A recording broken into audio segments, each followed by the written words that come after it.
ಬೆಂಗಳೂರಲ್ಲಿ ದೆಹಲಿಯ ಶ್ರದ್ಧಾ ರೀತಿ ಕೊಲೆ, ಫ್ರಿಡ್ಜ್ ನಲ್ಲಿ ದೇಹ ಕೊಲೆ ಮಾಡಿದ್ಯಾರು, ಯಾಕೆ? ಫ್ರಿಡ್ಜ್ ನಲ್ಲಿ ಲೇಡಿ ಬಾಡಿ 59 ಪೀಸ್.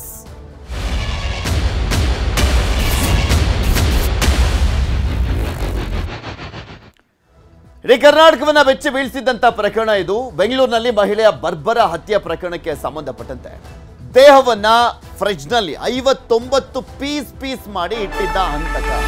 ಅವನು ಯಾರು, ಯಾವ ಕಾರಣಕ್ಕೆ ಕೊಲೆಯನ್ನ ಮಾಡಿದ್ದ, ಇದುವರೆಗೂ ಇನ್ನೂ ಮಾಹಿತಿ ಸಿಕ್ಕಿಲ್ಲ. ಪೊಲೀಸರಿಗೆ ಸವಾಲಾಗಿದೆ ಈ ಪ್ರಕರಣ. ಬೆಚ್ಚಿ ಬೀಳಿಸುವಂತಿದೆ ದೇಹ ಇಟ್ಟಿದ್ದಂತ ಫ್ರಿಡ್ಜ್ನ ದೃಶ್ಯ. ಆ ದೃಶ್ಯಾವಳಿ 59 ಪೀಸ್ ಅಂದ್ರೆ ಲೆಕ್ಕ ಹಾಕೊಳ್ಳಿ, ಇನ್ನೆಂತಹ ಕ್ರೂರಿ ಆಗಿರೋಣ ಅವನು ಅಂತ. ಯಾಕೆಂದ್ರೆ ಈ ಹಿಂದೆ ದೆಹಲಿ ಪ್ರಕರಣಕ್ಕೆ ಸಂಬಂಧಪಟ್ಟಂತೆ ಶ್ರದ್ಧಾ ಪ್ರಕರಣವನ್ನು ನಾವು ನೋಡೋದಾದ್ರೆ 35 ಪೀಸ್, ಇದು 59 ಪೀಸ್. ಮಹಿಳೆಯ ಕೈ, ಕಾಲು, ತಲೆಭಾಗ ಪೀಸ್ ಮಾಡಲಾಗಿತ್ತು. 59 ಪೀಸ್ ಅಂದ್ರೆ ಪ್ರತಿ ಒಂದು ಪಾರ್ಟ್ ಅನ್ನ ಕೂಡ ತುಂಡರಿಸಿದ್ದಾನೆ. ರಕ್ತ ಸಿಕ್ತ ಫ್ರಿಡ್ಜ್ ನಲ್ಲಿ ಭಯಾನಕ ದೃಶ್ಯ. ಫ್ರಿಡ್ಜ್ ಓಪನ್ ಮಾಡಿದಾಗ ಪೊಲೀಸರಿಗೆ ಶಾಕ್, ಅದು ಶಾಕಿಂಗ್. ಪೊಲೀಸರಿಗೆ ಆ ದೃಶ್ಯಾವಳಿಯನ್ನ ನೋಡ್ತಿದ್ದ ಹಾಗೆ. ಯಾಕೆಂದ್ರೆ ಈ ರೀತಿಯಾದಂಥ ಪ್ರಕರಣ ನಮ್ಮ ರಾಜ್ಯದಲ್ಲಿ ನಡೆದಿರಲಿಲ್ಲ. ಇಷ್ಟೊಂದು 59 ಪೀಸ್ ಮಾಡಿ ಫ್ರಿಡ್ಜ್ ನಲ್ಲಿಟ್ಟು ಕ್ರೌರ್ಯವನ್ನ ಮೆರೆಯಲಾಗಿದೆಯಲ್ಲ, ಈ ರೀತಿಯಾಗಿ ನಡೆದಿರಲಿಲ್ಲ. ಪೊಲೀಸರು ಹೋದಾಗ ದಂಗಾಗಿ ಹೋಗಿದ್ದಾರೆ. ಆ ಬಾಡಿಯನ್ನ ಫ್ರಿಡ್ಜ್ನೊಳಗಡೆ ಆ ರೀತಿಯಾಗಿ ಇಟ್ಟಂತಹ ಸಂದರ್ಭದಲ್ಲಿ. ಯಾಕೆಂದ್ರೆ ಒಂದು ಕಡೆ ಹುಳ ಬರ್ತಾ ಇದೆ, ಗಬ್ಬು ವಾಸನೆ, ರಕ್ತ ಹರಿತಾ ಇದೆ. ಇದೆಲ್ಲವನ್ನು ನೋಡಿ ಯಾರಿಗೆ ತಾನೇ ಶಾಕ್ ಆಗಲ್ಲ. ಎಂಥ ಗಟ್ಟಿ ಗುಂಡಿಗೆಯ ವ್ಯಕ್ತಿನೂ ಕೂಡ ಒಂದು ಕ್ಷಣ ಶಾಕ್ ಆಗಬೇಕು ಆ ಒಂದು ದೃಶ್ಯಾವಳಿಯನ್ನು ನೋಡ್ಬಿಟ್ರೆ. ಆ ಫ್ರಿಡ್ಜ್ನಲ್ಲಿ ಇಟ್ಟಿದ್ದಂಥದ್ದನ್ನು ತಲೆ ಒಂದು ಕಡೆ ಕೆಳಗಡೆ ಇಟ್ಟಿದ್ದ ಫ್ರಿಡ್ಜ್ನಲ್ಲಿ, ಅದು ಆ ಕಡೆ ತಿರುಗಿಸ್ಬಿಟ್ಟು ಮುಂಭಾಗದಲ್ಲಿ ಕೂದಲು ಕಾಣಿಸುತ್ತಲ್ಲ ಆ ಒಂದು ಭಾಗವನ್ನು ಇಟ್ಟು ಆ ಕಡೆ ಮುಖವನ್ನು ತಿರುಗಿಸಿಡ್ಲಾಗಿತ್ತು. ಇನ್ನೆಲ್ಲ ಪಾರ್ಟ್ಸ್ಗಳನ್ನು ಕೂಡ ತುಂಡರಿಸಲಾಗಿತ್ತು. ಮಹಾಲಕ್ಷ್ಮಿ ಕುಟುಂಬಸ್ಥರ ಆಕ್ರಂದನ.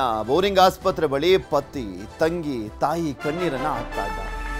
ಅತ್ತ ವೈದ್ಯರಿಂದ ಪೋಸ್ಟ್ ಮಾರ್ಟಮ್ ಪ್ರಕ್ರಿಯೆ ಆರಂಭವಾಗಿದೆ. ಪತಿ, ತಂಗಿ, ತಾಯಿ ಕಣ್ಣೀರನ್ನ ಹಾಕಿದ್ದಾರೆ ಬೋರಿಂಗ್ ಆಸ್ಪತ್ರೆ ಬಳಿ. ಹೇಗಾಗಿರೋಣ ಹೇಳಿ? ತಾಯಿಗಂತೂ ಹೇಗಾಗಿರೋಣ. ತಾನು ಎತ್ತಂತಹ ಮಗು ಎತ್ತಾಗ ಹೇಗಿರುತ್ತೆ ಚಿಕ್ಕದಾಗಿ, ಅದನ್ನ ಆ ಮಗುವನ್ನ ತುಂಡು ಮಾಡಿರುವ ರೀತಿಯಲ್ಲಿ ಅವರಿಗೆ ಭಾವಿಸ್ತಾ ಇರೋದು. ಎತ್ತರದಲ್ಲಿ ಅಂದರೆ ಹೇಗೆ ಬೆಳೆಸಿದ್ರು, ಕಷ್ಟಪಟ್ಟು ಬೆಳೆಸಿದ್ರು. ಅದಾದ್ಮೇಲೆ ಮದುವೆ ಮಾಡಿಕೊಡ್ಲಾಗಿತ್ತು. ಮಗು ಬೇರೆ ಇತ್ತು. 5 ವರ್ಷ ಆಗಿತ್ತು ಮದುವೆ ಆಗಿ. 4 ವರ್ಷದ ಮಗ ಏನೋ ಇದ್ದಾನೆ. ಈಗ ಅವಳು ನೋಡಿದ್ರೆ ಈಗ ತುಂಡಾಗಿದೆ. ಯಾವ ಪಾರ್ಟ್ಸು ಕೂಡ ಗೊತ್ತಾಗೋದಿಲ್ಲ.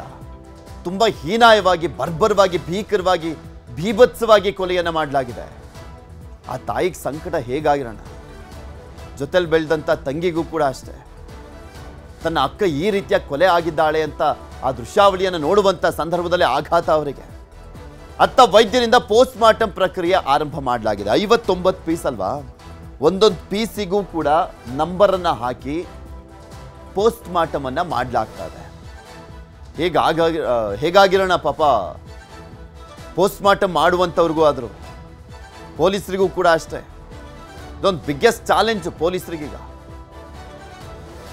ಯಾರು ಕೊಲೆ ಮಾಡಿದ್ದು ಇನ್ನೂ ಗೊತ್ತಾಗಿಲ್ಲ. ಯಾಕೆಂದರೆ ಸೆಪ್ಟೆಂಬರ್ 2ನೇ ತಾರೀಕೆ ಆಕೆಯ ಫೋನ್ ಸ್ವಿಚ್ ಆಫ್ ಆಗಿತ್ತು. 2ನೇ ತಾರೀಕೆ ಸಾವನ್ನಪ್ಪಿರುವಂಥ ಸಾಧ್ಯತೆ ಇರುವಂಥದ್ದು.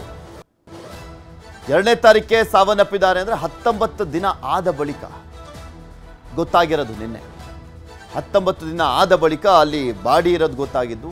ಈ ರೀತಿಯಾಗಿ ತುಂಡರಿಸಿ, ಕತ್ತರಿಸಿ, ಪೀಸ್ ಮಾಡಲಾಗಿರುವಂಥದ್ದು ಗೊತ್ತಾಗಿರೋದು.